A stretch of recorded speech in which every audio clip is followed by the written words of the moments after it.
rookie deal. Our NFL insider Jonathan Jones reporting that it's a 4-year, $4.6 million deal. So Cleveland, if you remember, selected Shedeur in the 5th round of this year's draft with the 144th overall pick.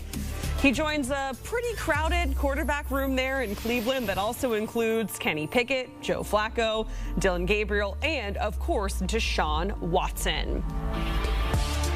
So let's welcome on our lead NFL insider, Jonathan Jones, here to discuss a lot going on there in Cleveland, JJ, where OTAs are about to get underway. Shedeur signs that rookie deal, and now there's, 5 quarterbacks in that room on their roster. So what can you tell us about the latest of said quarterback room in Cleveland? You know, I think we do first have to just address this off the top, that this is probably the first 5th-round rookie that we've come in with a breaking news saying that they signed their slotted rookie deal. But that's who Shedeur Sanders is, right? That is the fantastic personality that he is, and that's what made this draft pick all the more interesting. Of course, also is interesting because he was drafted 2 rounds after the Browns took Dillon Gabriel. Look, we talked about those 5 quarterbacks. Well, let's go ahead and put one off to the side. Deshaun Watson. He is very likely going to start the season on the physically unable to perform list. I have my doubts about whether he'll be able to play at all in the 2025 season. And in fact, many people I speak with believe he's probably played his last snap as a member of the Cleveland Browns. So that leaves you with 4 quarterbacks. It's the veteran Joe Flacco. It's Kenny Pickett that the Browns acquired for a 5th-round selection. And then it's the 2 rookies in Dillon Gabriel and Shedeur Sanders. I believe that seeing the first-team reps, they're probably going to switch off between Joe Flacco and Kenny Pickett. That's what they've been doing so far. The veteran Joe Flacco probably taking a couple of days off here and there just because, well, it's May and you can. Meanwhile, Dillon Gabriel and Shedeur Sanders should be taking every opportunity to take every single rep as they can. I mean, no days off for the rookies as they battle it out. And one day, one guy will get the number 3 team reps. The next day, the other guy will. And look, the further down you go down the depth chart, the more these practices turn from just jerseys and shirts and shorts to pads and helmets and really intense practices. The fewer team reps these guys are going to be allowed to get. So every rep, once you get into July, into August, is going to be incredibly important. But for right now, both of these guys, Dillon Gabriel and Shedeur Sanders, they're getting the feel of things. And then when we start to see these joint practices, these preseason games, and real team drills, the Browns offense going up against the Browns first team defense, the quarterback competition is very much going to reveal itself. And lastly, I'll just say this.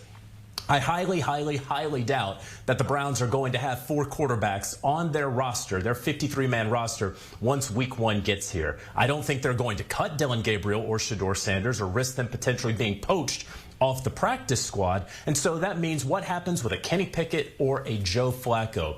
One of them may get traded, maybe a quarterback-needy team out there who would use a veteran. So we'll see how things wind up shaking out. It'll be up to these guys and how they perform on the field this summer to see who stays in Cleveland. So, JJ, I know you're just talking about the 4 other quarterbacks and their future and what that could look like. But what about Deshaun Watson? Because, as mentioned, set to miss the entire 2025 season because of that Achilles tear. What do you think the future looks like for him beyond that?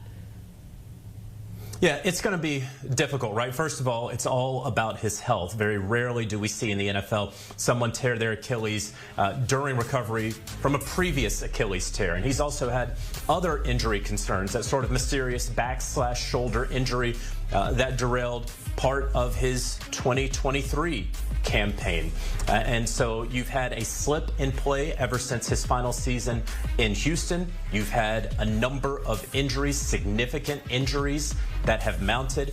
You have obviously the trade for, the acquisition of, and the contract to Deshaun Watson that has been panned publicly over the years. And lastly, of course, the couple dozen allegations of sexual misconduct that he was never charged with.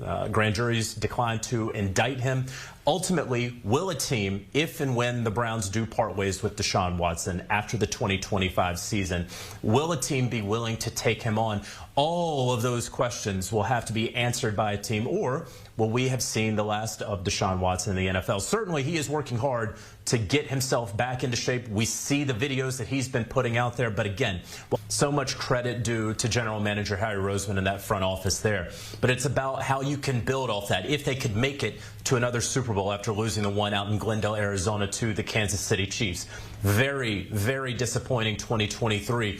And there was a huge black cloud over Nick Sirianni in 2024. Let's not forget, Bill Belichick, he was taking his gap year. There was a lot of talk about who the next head coach of the Philadelphia Eagles could potentially be. And then they go 14-3.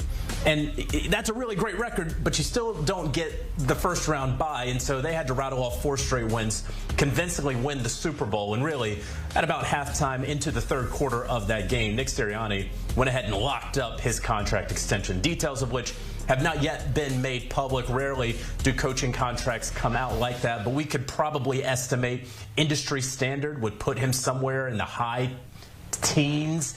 I doubt it gets to 20. Maybe it does, but high teens for someone in 4 years, has gone to 2 Super Bowls, has won 1, and will continue. Of course, the Eagles hope and expect to have that sort of success that they have enjoyed over these last 4 years. Look, he's done a fantastic job, and when you do a job like Nick Sirianni's done, you get poached. From Harry Roseman, those assistants get poached.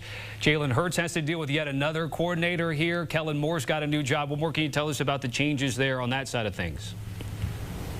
Yeah, so this is yet another offensive coordinator for Jalen Hurts, who seems like, I think almost for a whole decade, he's never gone consecutive years without a new offensive coordinator. We see right there, my goodness, that's hard on anyone. I will say this, though, on Kevin Patullo, who has been with the Eagles since Nick Sirianni got there in 2021. And talking with folks with Philadelphia, they say, yeah, you can flash this graphic, and yes, it is true, he is a different play caller in the ear of Jalen Hurts. Those are facts. However, when you understand context and nuance, you recognize that Kevin Patullo has been around Jalen Hurts almost the entirety of his NFL career. He has spoken to Jalen Hurts perhaps as much as any other coach not named Nick Sirianni over the last 5 years. They have schemed things up together. He was the pass game coordinator, so he understands all the passing concepts that Jalen Hurts likes, passing game concepts that Jalen Hurts doesn't like, that he doesn't succeed at.